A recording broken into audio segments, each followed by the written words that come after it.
Commander Veltar stood on the bridge of his ship, looking out at the stars through the wide viewing window. The Kepler 442 system was peaceful today. The 3 mining platforms floated quietly around the asteroid belt, their workers busy collecting rare metals for the Zephyrian Confederation. Veltar had been in charge of this sector for 12 years. He knew every rock, every ship, and every person in this system. Nothing happened here without him knowing about it. That's why the alert sound surprised him. "Commander," his communications officer called out. "We have an unknown ship entering our space." Veltar turned to look at the main screen. A ship was moving toward them, but it looked strange. Most galactic ships were smooth and elegant, built with advanced materials that shined like jewels in space. This ship looked rough and ugly. It was made of simple metal plates welded together. The engines left a trail of bright fire behind it, wasting energy that any proper ship would recycle. "What kind of ship is that?" Veltar asked.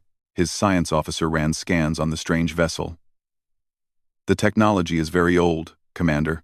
The hull is made of iron and steel. The engines use chemical fuel. The weapons are simple projectile systems. This ship is at least 500 years behind our technology." Veltar relaxed. Another primitive species had probably just discovered space travel. This happened sometimes. The galaxy was big, and new species were always taking their first steps into space. Usually, they were excited and scared at the same time. They would ask for help, trade agreements, or protection. The Confederation always welcomed new members, especially weak ones that caused no trouble. "Open a communication channel," Veltar ordered. The main screen changed to show the inside of the alien ship. Veltar had seen many different species in his long career. Some looked like giant insects. Others were made of living crystal or flowing energy. These new aliens looked simple. 2 arms, 2 legs, 1 head. Just like many other species. Their skin was soft and pale. They had small teeth and no natural weapons like claws or spikes. Their bodies looked weak. The alien in the center stepped forward. He wore a blue uniform with strange symbols on it. His face was calm, but his eyes moved around the screen, looking at everything. "Greetings," the alien said. "I am Admiral Chen of the Earth Defense Force. We come in peace and hope to establish friendly relations with your people." Veltar smiled, the same words every new species used. "Welcome to Confederation space, Admiral Chen. I am Commander Veltar of the Zephyrian Fleet. We are pleased to meet you." "We thank you for your welcome," Admiral Chen replied. "We are exploring this region of space and would like to request permission to establish a small research station on one of the outer planets in this system." This was normal too. New species always wanted to build something to prove they belonged in space. Veltar was about to agree when he noticed something odd. Behind Admiral Chen, other humans moved around the bridge, but they didn't move like most peaceful species. Their eyes constantly looked around, watching for danger. Their hands stayed close to weapons at their belts. Even during this friendly conversation, they acted like they expected a fight. "That should not be a problem," Veltar said. "The 4th planet has no current claims. You may establish your station there. We would also like to invite you to send representatives to our main base for formal diplomatic meetings." Admiral Chen nodded. "We would be honored. However, we must inform you that we will maintain a small defense fleet in the system to protect our people and equipment." Veltar found this request strange. Most new species were happy to rely on Confederation protection. They understood that their primitive weapons could not defend them against real threats. But these humans wanted to keep their own ships ready for battle. "Of course," Veltar agreed. "Though I should mention that this system is very safe. We have had no conflicts here for over 20 years. We appreciate that information," Admiral Chen said. "But humans have learned that it is better to be prepared for trouble than to be surprised by it." After the communication ended, Veltar called his officers together for a meeting. The science officer presented his full analysis of the human ship. "Their technology is primitive but functional," he reported. "The ship is built to take damage and keep fighting. The hull is thick and has many backup systems. The weapons are simple, but reliable. Most interesting, their ship carries 3 times more ammunition than normal for its size. What about the humans themselves? Veltar asked. Physically unremarkable. The medical officer replied after reviewing the scans. Average strength and speed. No natural armor or weapons. However, their brain chemistry is unusual. They show high levels of stress hormones, even during peaceful conversation. Their nervous systems seem designed for quick reactions to danger. Veltar dismissed his officers and thought about the humans. Every species had its peculiarities. Some were naturally nervous. Others were always ready to fight, but most learned to relax when they joined the galactic community. The Confederation had brought peace to thousands of worlds. Pirates and raiders were rare. Wars between member species had not happened in centuries. Maybe the humans would learn to trust in time. Their ships might look ready for war. But wars didn't happen anymore in civilized space. Over the next few days, the humans built their research station exactly as promised. Their ships patrolled the area around it in precise patterns. They were polite to all Confederation personnel and followed every rule perfectly. But Veltar noticed something that made him uncomfortable. The humans never completely relaxed. Even when their diplomats visited his ship for friendly dinners, they always sat where they could see all the exits. They asked careful questions about local politics, military strength, and recent conflicts. When they thought no one was watching, their eyes tracked every person and every weapon in the room. Veltar had been in the military for 30 years. He knew the difference between caution and preparation for war. The humans weren't just being careful, they were gathering intelligence and staying ready for battle. But what could these primitive people possibly be planning against the mighty Confederation?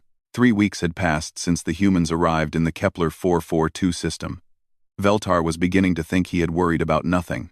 The humans worked quietly on their research station and caused no problems. Their diplomats were polite and professional. Their ships stayed in their assigned areas. Then everything changed in a single morning. Veltar was drinking his morning tea when the emergency alarm sounded throughout his ship. His communications officer was already trying to reach him before he made it to the bridge. "Commander, we have a situation at Mining Platform 7, the officer reported. Platform Chief Korvac says human ships have surrounded his facility and are demanding he stop operations immediately. Veltar frowned as he looked at the tactical display. Mining Platform 7 was definitely in Confederation space, far from the human research station. This had to be some kind of mistake. "Get me Chief Korvac," Veltar ordered. The screen showed a very upset Zephyrian mining chief. His blue scales were dark with anger, and his voice shook as he spoke. "Commander Veltar, these humans came out of nowhere with 5 armed ships. They claim we are mining in their territory, but this platform has been here for 8 years. 8 years. Now they're pointing weapons at us and ordering my workers to evacuate." Veltar checked his navigation charts. Platform 7 was clearly marked as Confederation property, established long before the humans arrived. This was obviously a misunderstanding. "Maintain calm, Chief Korvac. I'll contact the humans and sort this out immediately." But when Veltar tried to reach the human ships near the platform, they didn't respond to his calls. Instead, more human vessels appeared on his sensors.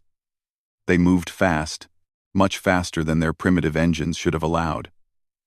Within an hour, 12 human ships had formed a defensive ring around Platform 7. How did they move so many ships so quickly? Veltar asked his tactical officer. "Unknown, Commander. Their ships were spread across the system, but they all moved to this position at the same time. They must have been practicing coordinated maneuvers." Finally, Admiral Chen responded to Veltar's communication requests. But when his face appeared on the screen, he didn't look like the same calm diplomat from their first meeting. His eyes were hard, and other humans moved quickly behind him on his ship's bridge. "Admiral Chen, there seems to be some confusion about territorial boundaries." Veltar began diplomatically. "Mining Platform 7 has been operating in Confederation space for many years. Commander Veltar," Admiral Chen replied, his voice firm and cold. Our survey teams clearly marked this sector as falling within our agreed research zone. Your mining operation is interfering with our scientific work and must be relocated. Veltar pulled up the original agreement. Admiral, our records show that your research station was granted rights to the fourth planet only. The asteroid belt was never included in our discussions. Our interpretation of the agreement differs from yours, Admiral Chen said. We believe this matter should be resolved through immediate negotiation. What happened next surprised Veltar more than anything in his long military career. Instead of waiting for diplomatic talks, Admiral Chen ended the communication, and his ships immediately moved into attack positions around the mining platform. They didn't wait for permission or approval. They didn't threaten first or demand more talks. They simply prepared for battle. Commander, his tactical officer reported with shock in his voice. The human ships have powered their weapons and are targeting our mining platform. Veltar had seen many territorial disputes in his career. Usually, there were days or weeks of angry messages, threats, and political negotiations before anyone even thought about using weapons. But the humans had gone from diplomatic discussion to combat readiness in minutes. Launch the defense fleet, Veltar ordered. But tell all ships to power their weapons only. No one fires unless fired upon. 6 Confederation warships moved toward mining platform 7. They were bigger and more advanced than the human vessels, with energy shields and plasma cannons that could destroy the primitive human ships easily. Veltar expected the humans to back down when they saw real military power approaching. Instead, the humans did something that made no sense. They spread their ships out and began moving in a complex pattern around the area. Some moved toward the approaching Confederation fleet. Others positioned themselves near the mining platform. 2 human ships actually moved behind large asteroids, hiding from sensors. What are they doing? Veltar asked his tactical officer. It looks like they're setting up an ambush, Commander. But that's impossible. They have to know our ships are superior. Why would they choose to fight when they could just negotiate? When the Confederation fleet arrived at the mining platform, Admiral Chen requested a face-to-face meeting on neutral ground. Both sides agreed to meet on the mining platform's main dock, with small security teams. Veltar arrived with 2 guards, as was normal for diplomatic meetings. Admiral Chen brought 4 humans in military uniforms. But something about these humans bothered Veltar from the moment he saw them. They moved differently than any other species he knew. Most beings walked calmly in safe situations. These humans walked like predators hunting prey. Their eyes never stopped moving, watching every person and every object around them. Their hands stayed close to their weapons.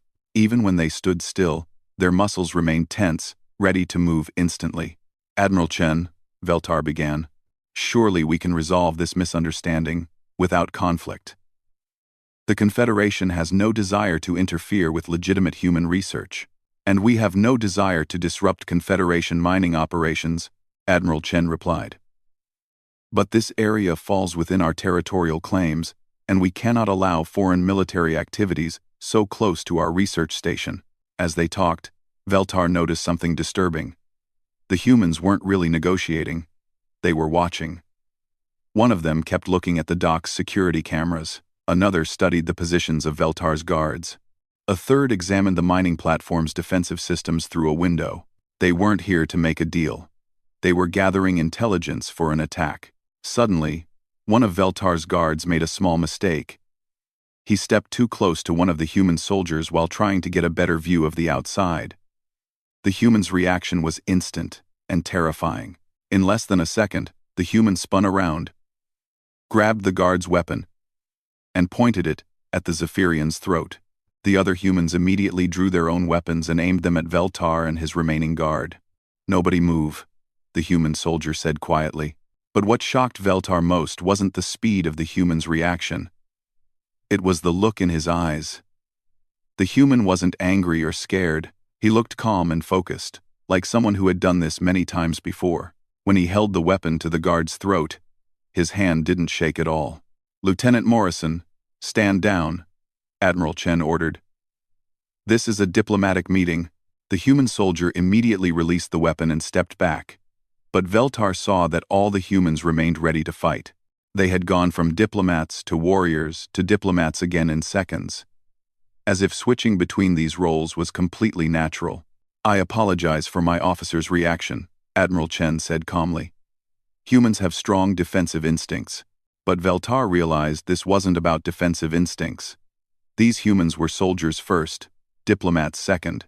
They had come to this meeting prepared for violence, hoping for peace, but ready for war.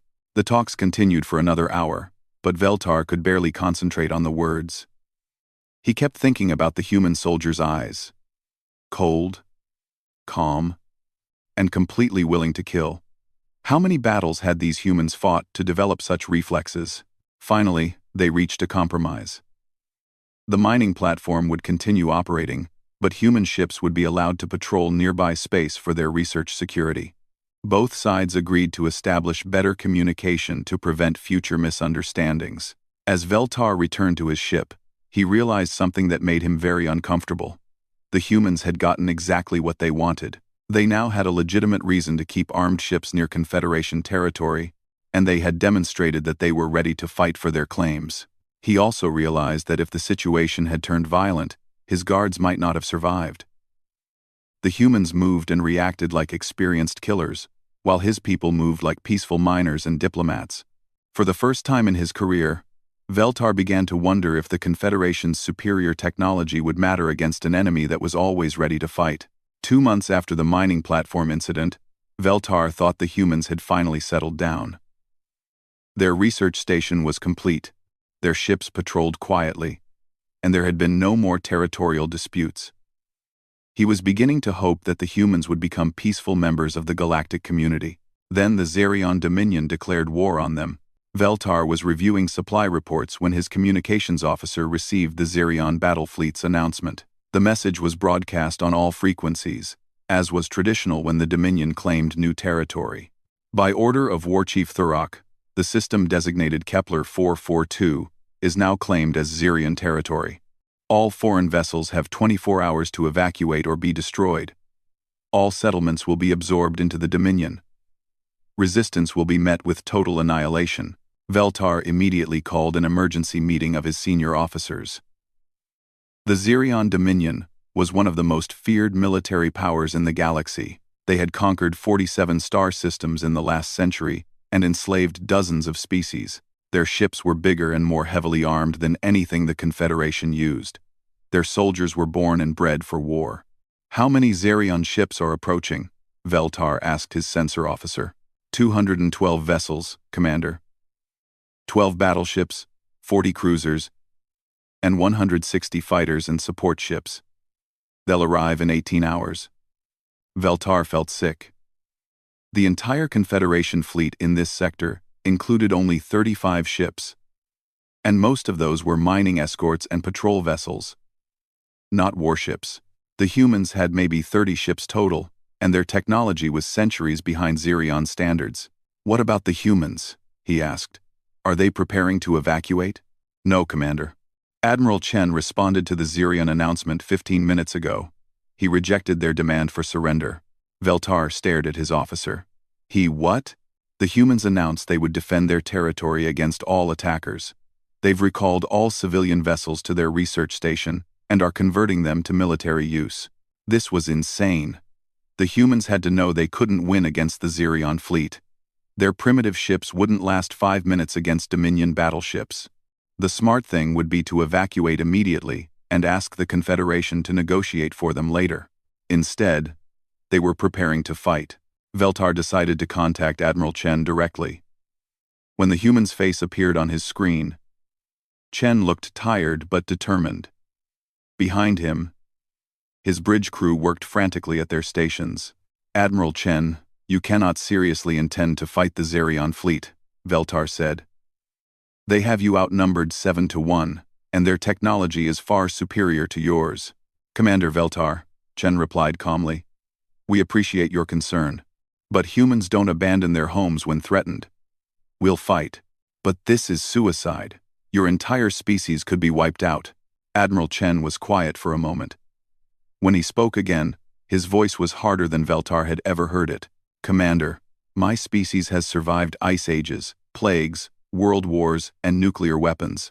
We've been fighting for our survival for 10,000 years. We're not going to stop now because some aliens think they can scare us." The communication ended, leaving Veltar staring at a blank screen. He ordered his ship to move to a safe distance where they could observe but not be involved in the battle. The Confederation had strict neutrality laws, but they also had a responsibility to record what happened for historical purposes. 18 hours later, the Xerion fleet arrived. Veltar had seen Xerion battleships before, but never so many at once. Each ship was over a kilometer long, covered in armor plating and weapon ports. The smallest Xerion vessel was larger than the biggest human ship. When they moved into formation around the human research station, they blocked out the stars. War Chief Thurok broadcast his final demand: "Surrender now, and your deaths will be quick. Resist, and we will make your species an example to the galaxy." The human response came from Admiral Chen, speaking from the research station: "Come and take it." Veltar had studied military history for decades. He knew how battles between unequal forces ended. The weaker side either surrendered or was quickly destroyed. Advanced species with superior technology always won against primitive ones. The Xerion attack began exactly as expected. 12 battleships targeted the human research station with their main guns. The plasma beams that fired could destroy entire cities. The humans had no defense against such weapons, but something strange happened. Instead of taking the hit directly, the human station began moving. Veltar checked his sensors 3 times before believing what he saw. The humans had somehow mounted massive engines on their research station and were flying it like a ship. The Xerion plasma beams missed their target as the station accelerated away from the planet, but the station didn't retreat. Instead, it flew directly toward the Xerion fleet. "What are they doing?" Veltar's tactical officer asked in disbelief. Before anyone could answer, the human ships began their attack. But they didn't attack like any military force Veltar knew. Instead of forming battle lines or using coordinated tactics, they swarmed the Xerion ships like angry insects. Human fighters dove straight at battleships 10 times their size. When their weapons couldn't penetrate Xerion shields, they rammed directly into the enemy ships. Veltar watched in horror as human pilots deliberately crashed their vessels into Xerion gun ports and engine exhausts. "Are they insane?" his weapons officer gasped. "They're throwing their lives away for nothing." But it wasn't for nothing. Each human ship that crashed into a Xerion vessel damaged important systems. Gun turrets went offline. Shield generators failed. Engine ports clogged with wreckage. The larger human ships used tactics that made no military sense. They converted cargo vessels into giant bombs, loading them with explosives and flying them directly at Xerion cruisers. Mining ships became kinetic weapons, using their drilling equipment to tear holes in enemy hulls. Most shocking of all, the humans somehow convinced the asteroids to fight for them. Veltar watched as human mining ships pushed massive rocks toward the Xerion fleet. The asteroids moved slowly, but the humans had calculated their paths perfectly. When Xerion captains tried to avoid the rocks, they flew directly into human attack formations. "Commander," his science officer reported with awe in his voice, "the humans have been planning this battle for months. They've mapped every asteroid, calculated every trajectory, and prepared every possible weapon. This isn't desperation. This is strategy." The battle continued for 6 hours. The Xerions destroyed dozens of human ships, but they couldn't stop the attacks. Every time they eliminated one threat, 2 more appeared. Human crews that should have been dead kept fighting with damaged ships. Human fighters that had lost their weapons became guided missiles. Most disturbing to Veltar was the human communication channels. He listened to their pilots and ship captains during the battle. They weren't panicking or crying for help. They talked to each other calmly, sharing information and coordinating attacks. When their ships were critically damaged, they volunteered for suicide missions without being asked. "Delta 7 here. I've lost engines and life support. Request permission to ram the cruiser at coordinates 479. "Permission granted, Delta 7. Thank you for your service." "Roger that. See you in the next life. Delta 7 out." The Xerions had expected to fight frightened civilians. Instead, they found warriors who treated death as just another tactical option. By the end of the day, the Xerion fleet had lost 43 ships, including 2 battleships. The humans had lost over half their vessels, but their research stations still flew free, and their remaining ships continued to attack. War Chief Thurok sent another message to the humans. You fight well for primitives. Surrender now with honor, and we will allow your survivors to serve in our military. Admiral Chen's response was broadcast across the system. We haven't started fighting yet. Veltar realized that the humans weren't just defending their territory, they were making a statement to the entire galaxy. Any species that wanted to conquer humanity would pay a price so high that victory would feel like defeat. As his ship moved to a safer observation position, Veltar wondered what the humans would do when their reinforcements arrived. Because based on what he had seen today, the Xerion Dominion was about to learn why some species should never be underestimated. 6 weeks had passed since the Xerion siege began. Veltar had watched the humans fight with a desperation and creativity that amazed him every day. They turned civilian ships into weapons, used asteroids as shields, and converted mining equipment into artillery. Their defense of the research station had become legendary throughout the sector, but they were losing.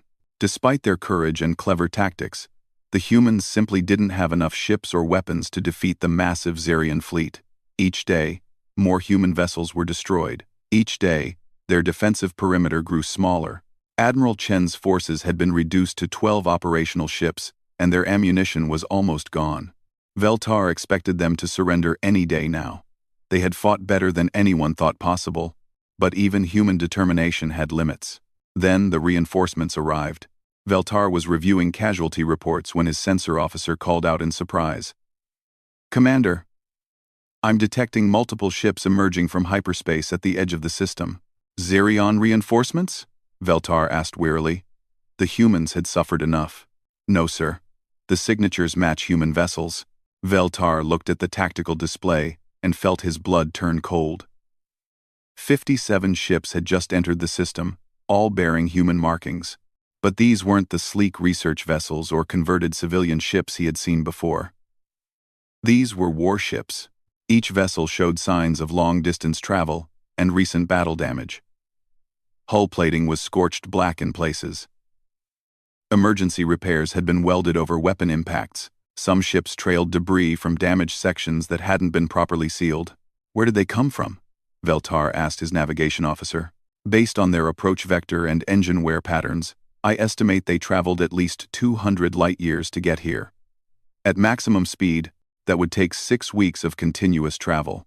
Veltar realized what this meant. The moment the Xerion fleet had attacked the human research station, Earth had launched every available ship to help. They had traveled across the galaxy without knowing if they would arrive in time, without knowing if there would be anything left to save.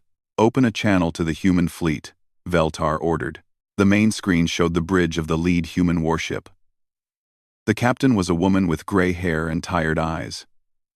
Behind her, Veltar could see crew members at their stations, and every one of them looked like they hadn't slept in weeks. This is Fleet Admiral Sarah Martinez of the Earth Defense Force, the woman announced.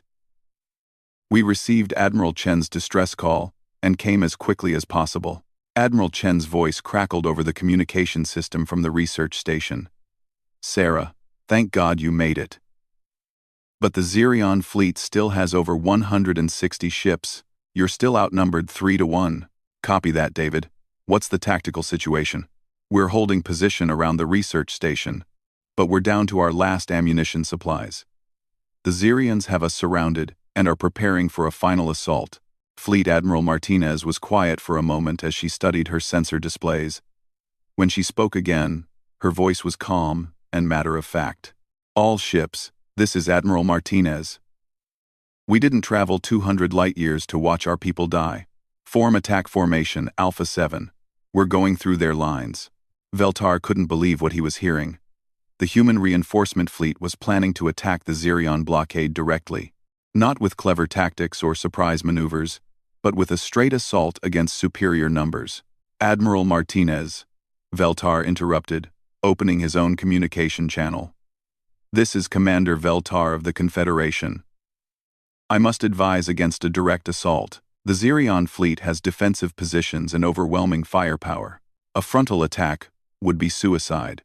Admiral Martinez looked at him with eyes that seemed much older than her face. Commander, humans don't leave their own behind. If we die trying to save them, that's better than living knowing we didn't try. But there must be another way. Some strategy or tactic that doesn't require such sacrifice. The Admiral shook her head. Commander, you don't understand. This isn't about strategy. This is about sending a message. Any species that attacks humans needs to know that we will come for our people, no matter the cost. Even if it means every one of us dies trying. Veltar watched in fascination and horror as the human fleet formed up for their attack. They didn't spread out for tactical advantage or try to use the asteroids for cover. Instead, they arranged themselves in a simple formation that any military academy student would recognize as a classic frontal assault. It was the kind of attack that had been abandoned by civilized species centuries ago because it was wasteful and inefficient. Advanced military theory focused on preserving lives while achieving objectives. No modern commander would sacrifice entire fleets just to prove a point. But the humans weren't following advanced military theory. All ships, this is Admiral Martinez. In 30 seconds we advance. Stay in formation. Target the largest ships first. If your weapons fail, ram them. If your ship is destroyed, take as many of them with you as possible. Remember, our people are watching. Show them what humans do when their family is threatened. The human fleet began moving toward the Xerion blockade at maximum speed. Veltar had seen many battles in his career, but never anything like this. The humans weren't trying to outmaneuver their enemies or find weak points in their defenses. They were simply flying straight at the strongest part of the Xerion formation. War Chief Thurok clearly couldn't believe what he was seeing either. His voice echoed across all communication channels. The humans have lost their minds. All ships, prepare for close combat. Destroy them before they reach our lines. The Xerion fleet opened fire with everything they had. Plasma beams and missile volleys filled space between the two fleets. The first wave of human ships flew directly into the barrage without changing course. Veltar watched 12 human vessels disappear in explosions of light and metal. But the remaining ships kept coming. When their shields failed, they rerouted power to engines. When their weapons were destroyed, they accelerated toward the nearest enemy ship. They're not retreating, Veltar's tactical officer said in amazement. Even the ships that are completely disabled are still trying to attack. The first human ship reached the Xerion lines and rammed directly into a cruiser. Both vessels exploded in a ball of fire that lit up the entire battlefield. Instead of being horrified by their comrade's death, the other human ships seemed inspired by it. That's one down, Admiral Martinez announced over the fleet channel. Keep pushing. Make every shot count. What happened next would haunt Veltar for the rest of his life. The human ships that survived the initial barrage didn't try to engage in proper naval combat. Instead, they used tactics that seemed to come from some nightmare version of warfare. Ships with destroyed weapons became guided missiles. Crews that had lost life support put on spacesuits and continued fighting. When human vessels were crippled, their crews used escape pods as attack craft. Veltar watched a human destroyer lose its main engines and weapon systems. Any reasonable crew would have abandoned ship or surrendered. Instead, the human captain vented all the atmosphere from his ship and ignited it, turning his vessel into a massive flamethrower that engulfed 2 Xerion fighters. Another human ship lost its hull integrity and began breaking apart. Rather than retreat, the crew manually fired their missiles even as their ship died around them. The last thing Veltar saw was the ship's captain, floating in space in his spacesuit, still trying to shoot at Xerion vessels with a personal weapon. But the most terrifying thing was the human communication channels. Even as their friends died around them, the human crews remained calm and focused. They shared tactical information, encouraged each other, and volunteered for suicide missions with the same tone they might use to discuss lunch. I'm hit and losing power. Can anyone use my remaining missiles? This is Hammer 5. Send them over. We'll put them to good use. Copy that. Tell my wife I love her. Transferring ordnance now. The battle lasted 4 hours. When it ended, the Xerion blockade was broken. 37 human ships had been destroyed, but they had taken 59 Xerion vessels with them, including 6 battleships. As the surviving human ships regrouped around their research station, Veltar realized he had witnessed something that would change galactic warfare forever. The humans hadn't won because of superior technology or brilliant strategy. They had won because they were willing to pay any price for victory, and their enemies were not. War Chief Thurok's final transmission to his remaining fleet was heard throughout the sector. Withdraw immediately. These humans are not sane. They fight like demons possessed. As the Xerion fleet retreated from the system, Veltar understood why they were running. They had encountered something more frightening than any weapon or military tactic. A species that viewed death in battle not as a failure, but as an honor. The Xerion fleet was gone. After suffering the worst defeat in their military history, they had retreated to lick their wounds and reconsider their expansion plans. The human research station still orbited the 4th planet, surrounded by the wreckage of 2 fleets and defended by the survivors of the most brutal space battle Veltar had ever witnessed. But something bothered Veltar more than the battle itself. It was how the humans acted after their victory. Most species celebrated when they won a major battle. They held ceremonies, gave speeches, and honored their heroes.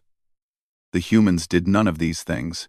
Instead, they immediately began salvage operations, stripping useful materials from the destroyed ships. They converted Xerion weapons to human specifications and reinforced their defenses with enemy armor plating. Veltar watched them work through his ship's sensors. The humans moved with efficient purpose, but no joy. They treated their victory not as something to celebrate, but as preparation for the next war. "Commander," his communications officer reported, "Admiral Chen is requesting permission to speak with you." When Admiral Chen appeared on the main screen, he looked older than he had before the battle. His uniform was clean, but his eyes held the tired weight of someone who had seen too much death. "Commander Veltar, I wanted to thank you for maintaining your observation position during the battle. Your records will help both our species understand what happened here." "Admiral Chen," Veltar replied carefully, "I must ask you something. How many humans died in this battle?" 4,237, Chen answered without hesitation. "We remember all of them. And how do you feel about losing so many of your people?" Admiral Chen was quiet for a long moment. When he spoke, his voice was steady but sad. "Commander, we grieve for every person who died here, but we don't regret fighting. Every human who volunteered for this mission knew they might not go home. They came anyway because that's what humans do. We protect our own, no matter the cost. But surely there must have been another way to resolve this conflict.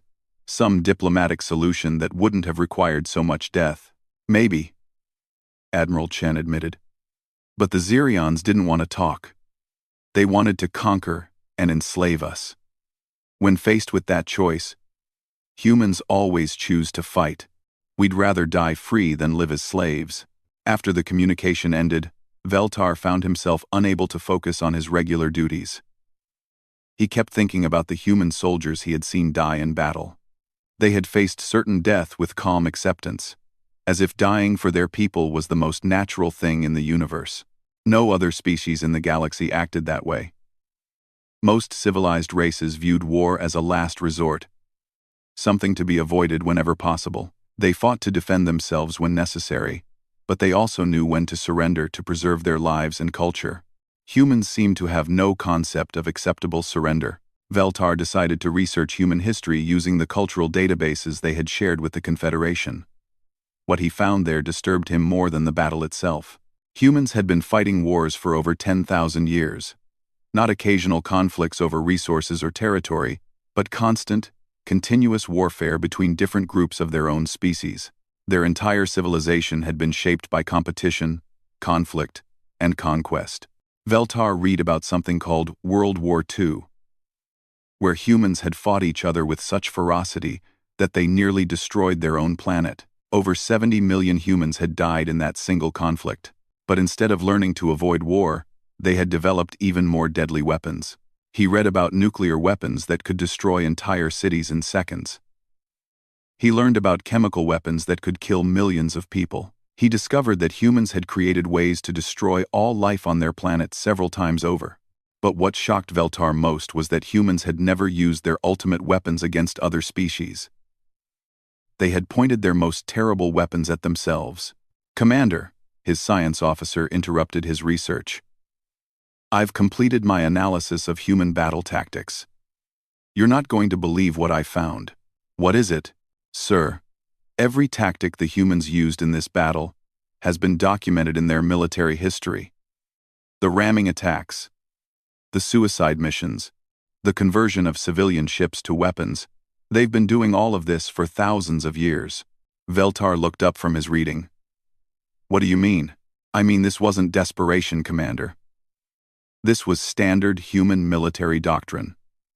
They have specific training programs for suicide attacks. They have detailed manuals for converting civilian equipment into weapons. They have established procedures for fighting when outnumbered and outgunned." The science officer pulled up tactical displays showing human battle formations from their history. "Look at this battle from their Second World War. Human soldiers attacked a heavily fortified beach against overwhelming odds. Thousands of them died. But they kept coming." Or this one from their Vietnam War, where a small unit of humans held off an entire army for days, fighting until almost all of them were dead. Veltar stared at the historical records. "How many wars have humans fought?" "I stopped counting at 5,000 major conflicts, sir. And that's just in the last 3,000 years of recorded history. On average, humans have been fighting a war somewhere on their planet every single year since they developed agriculture."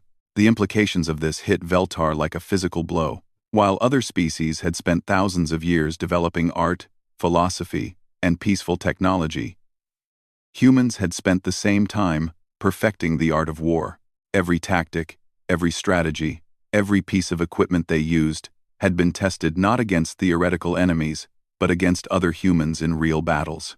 "Sir," his communication officer called out, "we're receiving a priority message from Confederation Command." The message was from Admiral Corvex, Veltar's superior officer and one of the most respected military minds in the Confederation. "Veltar, we've reviewed your battle reports from the Kepler 442 system. What you witnessed has profound implications for galactic security. We need you to compile a complete analysis of human military capabilities for distribution to all member species." Veltar spent the next 3 days writing his report. With every page, his respect and fear for humanity grew. He detailed their tactics, their technology, their psychology, and most importantly, their absolute refusal to accept defeat. But it was in his final recommendations that Veltar wrote the words that would change how the galaxy viewed humanity. The human species represents a fundamental shift in galactic military dynamics. Unlike all known civilized species, humans have spent their entire evolutionary and cultural development preparing for war. They possess an institutional knowledge of conflict that spans millennia and encompasses every possible scenario from personal combat to planetary annihilation. Most importantly, humans demonstrate a psychological profile that is unique among sapient species. They do not fight to achieve victory in the traditional sense. They fight to ensure that defeating them costs more than any rational enemy is willing to pay.